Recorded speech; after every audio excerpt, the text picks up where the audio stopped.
ಜನನಿ ಜನ್ಮಭೂಮಿ ಗಂಗಸಂದ್ರ ರಾಜ Tumakuru YouTube channel ನಿಮ್ಮಿಂದ ನಿಮಗಾಗಿ subscribe ಆಗಿ ಲೈಕ್ ಮಾಡಿ ವಿಡಿಯೋಗಾಗಿ ಬೆಲ್ ಐಕಾನ್ನನ್ನು ಕ್ಲಿಕ್ ಮಾಡಿ. ನಮಸ್ಕಾರ ಬಂಧುಗಳೇ, ಏನು ನೋಡ್ತಾ ಇದ್ದೀರಾ ಕುಣಗಲ್ ರಸ್ತೆ ಬ್ರಿಡ್ಜ್ ಕೆಳಗಡೆಯಲ್ಲಿ ಮಾನ್ಯ ಜಿಲ್ಲಾಧಿಕಾರಿಗಳು ಮತ್ತು ಮಾನ್ಯ ಆಯುಕ್ತರು ಹೋದನೇ ತಿಂಗಳು 26ರಿಂದ ಈ ತಿಂಗಳು 26 ವರ್ಷಕ್ಕೆ ನಾವು ಈ ಕಾಮಗಾರಿನ ಮುಗಿಸಿ ರಸ್ತೆಗೆ ಅನುಕೂಲ ಮಾಡ್ಕೊಡ್ತೀನಿ ಅಂತ ಹೇಳಿದರು.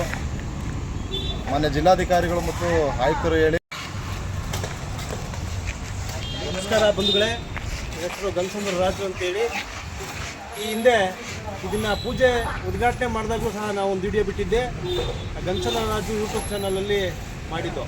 ಹಾಗೆ ಮಾನ್ಯ ಜಿಲ್ಲಾಧಿಕಾರಿಗಳು ಹಾಗೆ ಮಹಾನಗರ ಪಾಲಿಕೆ ಆಯುಕ್ತರು ಒಂದು ತಿಂಗಳ ಗಡುವು ತಗೊಂಡು ಈ ಕಾಮಗಾರಿಯನ್ನು ಮಾಡಿಕೊಡ್ತೀವಿ ಅಂತ ಹೇಳಿದರು. ಹಾಗಾಗಿ ಒಂದು ತಿಂಗಳ ಮೇಲೆ 3 ದಿನ ಎಕ್ಸ್ಟ್ರಾ ಆಗಿದೆ.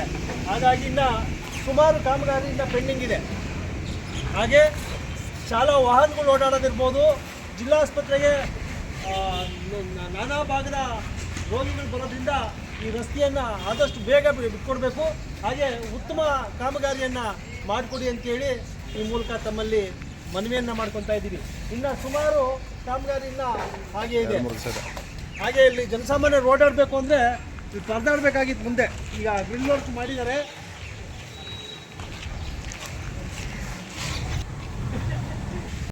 ಹೋದನೇ ತಿಂಗಳು 26ರಿಂದ ಈ ತಿಂಗಳು 26 ವರ್ಷಕ್ಕೆ ನಾವು ಈ ಕಾಮಗಾರಿನ ಮುಗಿಸಿ ರಸ್ತೆಗೆ ಅನುಕೂಲ ಮಾಡ್ಕೊಡ್ತೀನಿ ಅಂತ ಹೇಳಿದರು. ನನ್ನ ಹೆಸರು ಮೊಹಮ್ಮದ್ ಸಲ್ಮಾನ್ ಅಂತ. ಈ ರೋಡ್ ಒಂದು ಆದಷ್ಟು ಬೇಗ ಇದು ಮಾಡಿಕೊಡಿ ಅಣ್ಣ, ಅದು ಹೊರಗಡೆಯಿಂದ ಹೋಗೋದಾಗುತ್ತೆ, ಸಿಕ್ಕಾಪಟ್ಟೆ ತೊಂದರೆ ಆಗುತ್ತೆ. ರೋಡ್ ಬಂದ್ ಮಾಡಿಬಿಟ್ಟು ನಮಗೂ ಸಿಕ್ಕಾಪಟ್ಟೆ ತೊಂದರೆ ಆಗ್ತಿದೆ. ಇಲ್ಲಿ ಅಲ್ಲೇನೋ ಟ್ರಾಫಿಕ್ ಜಾಮ್ ಆದರೆ ಗಂಟೆ ಜಾಮ್ ಆಗುತ್ತೆ. ಹೋಗಿ ಸಿಗಾಕೊಂಡ್ರೆ ಆ ಕಡೆ ಒಂದುವೆಯಿಂದ ಎಲ್ಲ ಬರ್ತಾರೆ. ಸುಮ್ಮನೆ ಎಲ್ಲರಿಗೂ ತೊಂದರೆ ನೋಡಿ. ಆದಷ್ಟು ಬೇಗ ಕಾಮಗಾರಿಯನ್ನು ಮುಗಿಸಿ ಜನಸಾಮಾನ್ಯರು ಓಡಾಡಲು ಅನುಕೂಲ ಮಾಡಿಕೊಡಬೇಕಾಗಿ ಮಹಾನಗರ ಪಾಲಿಕೆ ಆಯುಕ್ತರಿಗೆ ಹಾಗೂ ಜಿಲ್ಲಾಧಿಕಾರಿಗಳಿಗೆ ಮನವಿ ಮಾಡಿಕೊಳ್ಳುತ್ತೇವೆ.